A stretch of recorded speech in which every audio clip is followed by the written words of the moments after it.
so we're here taking a tour of my mom's garden. She is the plant guru. She's teaching me about organic planting for my garden. So these are the long squash she's showing you. Okay, and then we're going to keep on going. And what else does she have in her garden? She has some peppers. What else? So yummy, Emma?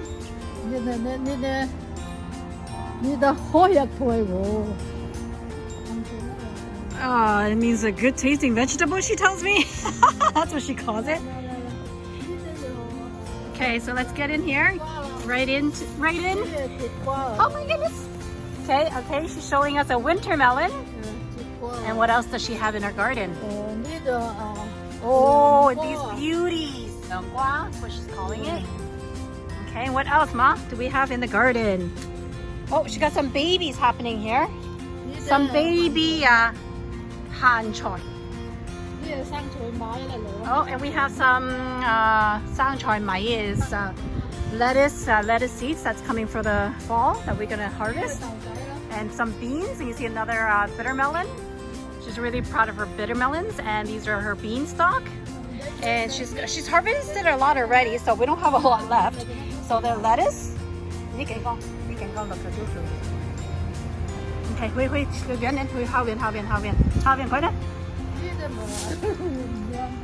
No, 都開梅啦. Oh, and her tomatoes. 呢咩啊？魚腥草. And you eat it like a salad, apparently this. I'm gonna have to figure out what this is. Okay, 仲繼續啦. Oh, these are san choy that my mom has here on the side here. Let's keep on going. Lots to see here. She's got cucumber. Oh, a beautiful cucumber there. Yeah. You notice every inch of this garden she's filled with something. She's got her peppers. Oh, some tomatoes, and oh, this herb is so good for you in a tipang daimun. Great soup to make. I don't have these in my garden. I'm gonna want to be growing this next year. Some parsley seeds that are coming out. So a lot of things she's harvested already, but you see that a lot of things are still growing, so she staggers it. These are san choy seeds that she's gonna collect in the fall. This is so exciting. I love my mom's garden because it's just, you see all these wooden things that apparatus she's built all by herself. And then she's got some taro. Wow, taro roots. 係咪食啲葉㗎? You can eat the taros. She actually is growing the taros, and you can actually eat the stems.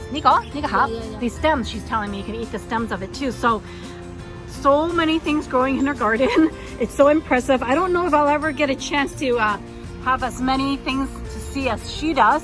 So she's gonna take us to her front garden. So this is her back garden. Now we're gonna go to her front garden.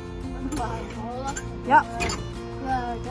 This is what my mom does every day. She visits my house, visits my vegetables, and then she comes home and then she takes care of her vegetables.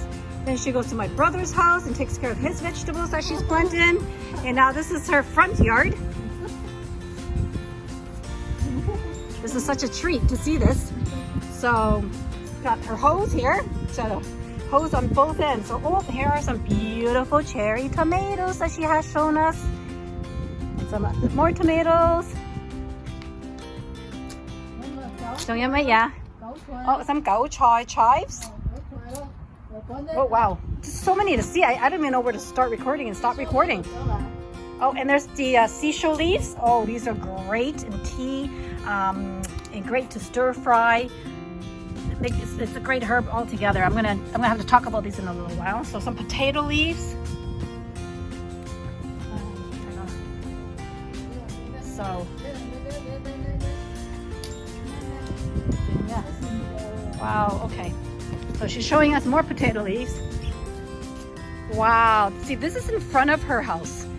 There's no longer, there used to be flowers here when I was growing up, but she's already gotten rid of all the flowers, obviously. And she's put in all these vegetables in her front yard because her backyard's actually filled with all the vegetables already. And she likes to share all her vegetables with my aunts and uncles and everyone.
So I'm at my mom's garden here, and her seashell perilla leaves are much better than mine, a lot healthier. We transplanted some from her garden to my garden. And so what you do with these actually is you can make a tea with it, and you pinch off the leaves and you can make a tea with it. And we're going to be making some tea. You can also dry it and have it throughout the winter season. Many health benefits to seashell tea. Natural, organic, such a wonderful plant to grow, really resilient, easy to grow, I promise. And they spread like crazy. So you see these beautiful leaves, and they go pretty big, and they'll continue to spread, and you'll have lots of these to dry for the winter season. Even after the warm, sunny summer season here in Canada is over, you still have these to enjoy. Dry them up and use them as tea. So we're going to boil some up. And normally we put a little bit of rock sugar in it or brown sugar in it to give it a little bit of sweet flavor. You don't have to if you're okay with the a little bit of a bitter taste to it. But if you want it to be like leong cha, we normally add a little bit of sugar. And like again, brown sugar is a good choice, or rock sugar is a good choice as well. My son loves drinking this. My whole family loves drinking this, and so many health benefits.